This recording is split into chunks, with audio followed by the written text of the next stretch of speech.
ఎంత పాపంరా పాకిస్తాన్ ప్లేయర్స్ వాళ్ళు పాపం వాళ్ళ టీం కెప్టెన్ హ్యాండ్ షేక్ కూడా ఇవ్వలేదు టాస్ టైంలో. అండ్ వాళ్ళు మ్యాచ్ ఓడిపోయినా కూడా అంత బాధలో కూడా వాళ్ళు నడుచుకుంటూ మన డ్రెస్సింగ్ రూమ్ దాకా వచ్చారు హ్యాండ్ షేక్ కోసం. మన వాళ్ళు ఏమో రాక్షసంగా తలుపు మూసేశారు. ఎంత పాపం రా అని ఎవరైనా అంటే వాళ్ళకి పాకిస్తాన్ ఫ్లైట్ టికెట్ కొనిచ్చి వాళ్ళని పాకిస్తాన్ పంపించేయండి. అర్థమైందా? సో దీని గురించి క్లియర్గా మాట్లాడుకుందాం. అసలు స్పోర్ట్స్మెన్షిప్ గురించి మన వాళ్ళు ఇచ్చిన రిప్లై ఏంటి, తర్వాత ఏమేమి జరిగినాయి ఈవెంట్స్, ఇవన్నిటి గురించి క్లియర్గా మాట్లాడుకుందాం. సో దానికంటే ముందు ప్లీజ్ లైక్ చేయండి, షేర్ చేయండి, సబ్స్క్రైబ్ చేయండి నా ఛానల్ని. సన్నీ ఒపీనియన్స్ చేస్తారని అనుకుంటున్నాను. Thank you so much. అందరూ అనే మాట స్పోర్ట్స్మెన్షిప్.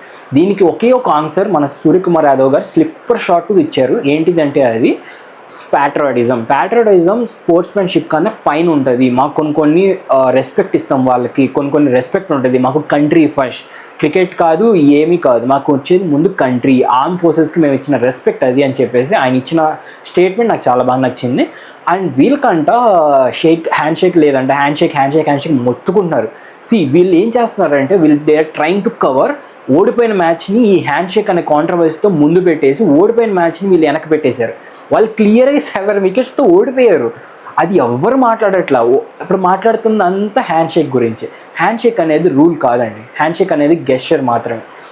ఒక సానుభూతి పరంగా మనం వచ్చి ఒక గెలిచినందుకు ఇచ్చే ఒక స్మాల్ కైండ్ గెస్చర్ అది రూల్ అయితే కాదు. దీన్నే వాళ్ళు అడ్వాంటేజ్గా తీసుకొని వాళ్ళ మీడియా వాళ్ళందరూ కలిసి ఇండియా మీద బురద చల్లడానికి ట్రై చేస్తున్నారు. అండ్ వాళ్ళు మ్యాచ్ రిఫరీని ఫైర్ చేద్దామని చూస్తున్నారు. The point is match referee కూడా అది లా కాదని చెప్పేసి క్లియర్గా స్టేట్ చేశారు. వాళ్ళు మ్యాచ్ తర్వాత వాళ్ళు చేసిన 2 పెద్ద డెసిషన్స్ ఏంటి అంటే, ఒక డెసిషన్ వచ్చేసరికి ఒక లెటర్ రాశారు ఐసీసీ వాళ్ళకి అండ్ ఏసీసీ వాళ్ళకి. సో వాళ్ళిద్దరికి ఒక లెటర్ రాశారు. ఏమని చెప్పేసి, రిఫరీని మీరు ఇమీడియట్గా టెర్మినేట్ చేయండి, రిఫరీని మీరు ఇమీడియట్గా తీసేసేయండి. ఎందుకంటే ఆయన ఒక మ్యాచ్ జరిగేటప్పుడు ఒక రిఫరీ వాళ్ళిద్దరి మధ్య ఒక 2 గ్రూపుల మధ్య ఏమైనా డిస్కషన్స్ వచ్చినా ఏమైనా ప్రాబ్లమ్స్ వచ్చినా తీర్చేది వాళ్ళే అనమాట.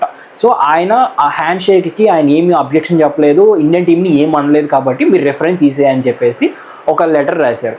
మన ఐసీసీ అనకూడదు కానీ ఐసీసీ వాళ్ళు దాన్ని తక్షణమే రిజెక్ట్ చేసేశారు. ఎందుకంటే వాళ్ళు చెప్పిన పాయింట్ ఇదే, హ్యాండ్ షేక్ అనేది it's not a law or it's not a rule, it's a kind gesture between 2 teams after the match అని మాత్రమే వాళ్ళు క్లియర్గా స్టేట్ చేశారు. ఇంకో పాయింట్ ఏంటి అంటే, వాళ్ళు బ్యాన్ చేయాలని ట్రై చేస్తున్నట్టున్నారేమో. నాకైతే ఇంకా క్లారిటీగా న్యూస్ అయితే ఏం లేదు. వాళ్ళు బ్యాన్ చేయాలని ట్రై చేస్తున్నారు. పోయేది ఏం లేదు, వాళ్ళ పరువే పోతుంది. ఎందుకంటే వాళ్ళంత పెద్ద పర్ఫార్మెన్సెస్ కూడా ఏం లేదు, వాళ్ళ ప్లేయర్లే. నేను నిన్నంతా ఇప్పుడు దాకా ఈ వీడియో చేయకపోవడానికి కారణం ఏంటి అంటే, నేను వాళ్ళ ఇంటర్వ్యూస్ చూస్తున్నా. ఎవరి ex Pakistan players, Shoaib Akhtar, Shoaib Malik and Umar Gul, వీళ్ళందరి ఇంటర్వ్యూస్ చూస్తున్నాను అనమాట. వాళ్ళు చెప్పుకుంటుంది ఏంటి అంటే, వాళ్ళ పాకిస్తాన్ టీంని వాళ్ళే డిగ్రేడ్ చేసుకుంటున్నారు. ఇందులో క్వాలిటీ లేని ప్లేయర్లు ఉన్నారు, వీళ్ళు అసలు ఏం క్రికెట్ ఆడుతున్నారు, వీళ్ళు ఆడే క్రికెట్ కూడా వాళ్ళకన్నా తక్కువ ర్యాంక్స్లో ఉన్న క్రికెట్ టీమ్స్ మీద ట్రై సిరీస్లు, ఏ సిరీస్లు అంటే ఆ సిరీస్లు పెట్టుకుంటే వాళ్ళకి క్వాలిటీ ఆఫ్ క్రికెట్ ఎక్కడ వస్తుంది? రేపు పెద్ద పెద్ద నేషన్స్తో పోటీ చేయాలంటే వాళ్ళు ఎలా పోటీ చేస్తారు? For example India or South Africa, Australia, England ఇలాంటి పెద్ద పెద్ద క్రికెటింగ్ నేషన్స్తో వాళ్ళు పోటీ పడాలంటే వాళ్ళకి ఎలా పోటీ పడతారు? ఆ పోటీతత్వం ఎలా వస్తుంది? ఇలా చాలా పెద్దగా క్రిటిసైజ్ చేశారు పాకిస్తాన్ క్రికెట్ టీంని. ఇదంతా కప్పిపుచ్చడానికే ఈ మీడియా న్యూస్లో ఉన్న సోషల్ మీడియా వాళ్ళందరూ కానీ బయటకి ఇవన్నీ రానివ్వకుండా, ఇది వస్తే ఖచ్చితంగా పాకిస్తాన్ క్రికెట్ టీం ఫెయిల్ అయినట్టే అందరికీ అర్థమైపోద్ది, హ్యూమిలేట్ చేస్తున్నట్టు. వాళ్ళ ఓన్ క్రికెట్ ప్లేయర్సే, వాళ్ళ ఓన్లీ లెజెండ్ ప్లేయర్సే వాళ్ళని హ్యూమిలేట్ చేస్తున్నారు. సో దానికోసమే ఆ ఒక్క రీజన్తోనే వీళ్ళు దాన్ని కాంట్రవర్సీని హైలైట్ చేసి వాళ్ళు ఓడిపోయిన మ్యాచ్ని మాత్రం చాలా అసలు లైమ్ లైట్లో లేకుండా చాలా లో లైట్లో చూపిస్తున్నారు. So that's very wrong thing వాళ్ళు చేస్తుంది. అండ్ దీనంతకు కాకుండా షాహిద్ అఫ్రీది అని ఒకళ్ళు ఉన్నారండి. ఆయన అంటాడు, మన మీడియా వాళ్ళు కార్టూన్ నెట్వర్క్స్ అంట, మన మీడియా అంతా పాలిటిక్స్ని అండ్ గేమ్ని కలపకూడదంట. నా పాయింట్ ఏంటంటే, ఇదే మాట నేను చాలా సోషల్ మీడియా హ్యాండిల్స్లో కానీ అన్నిట్లో ఇదే చూస్తున్నాను. ఒకటి వచ్చేసరికి స్పోర్ట్స్మెన్షిప్, దానికి మీకు ఆల్రెడీ ఆన్సర్ ఇచ్చేసాను. ఇంకోటి వచ్చేసరికి ఇదే పాలిటిక్స్ని, గేమ్ని, స్పోర్ట్స్ని 2 కలపకూడదని చెప్పేసి. నా పాయింట్ ఏంటంటే, దీనిలో పాలిటిక్స్ ఎక్కడుంది? పాలిటిక్స్ ఎక్కడుంది?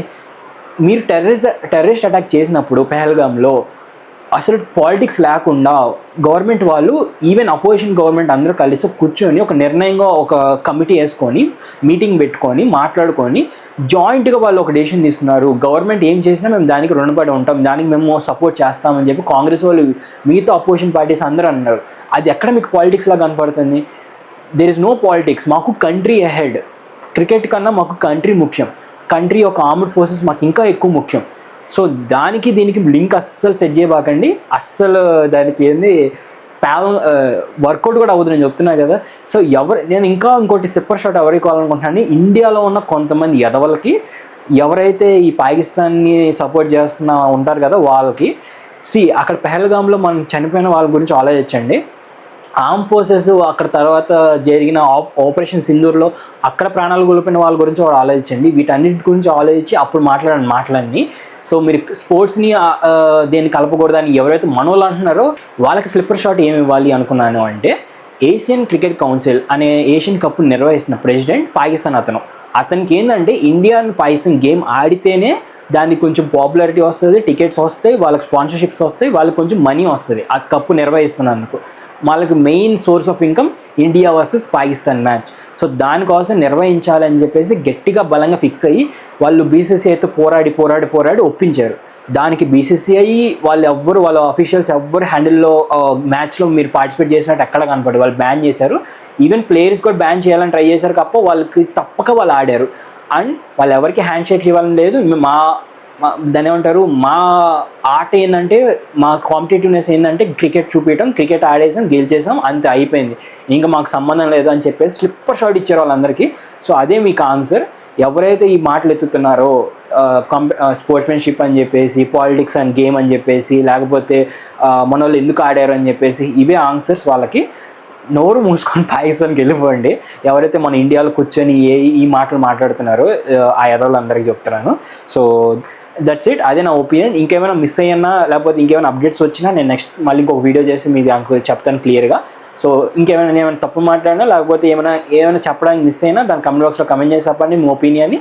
That's it for today guys. Thank you so much. Signing of.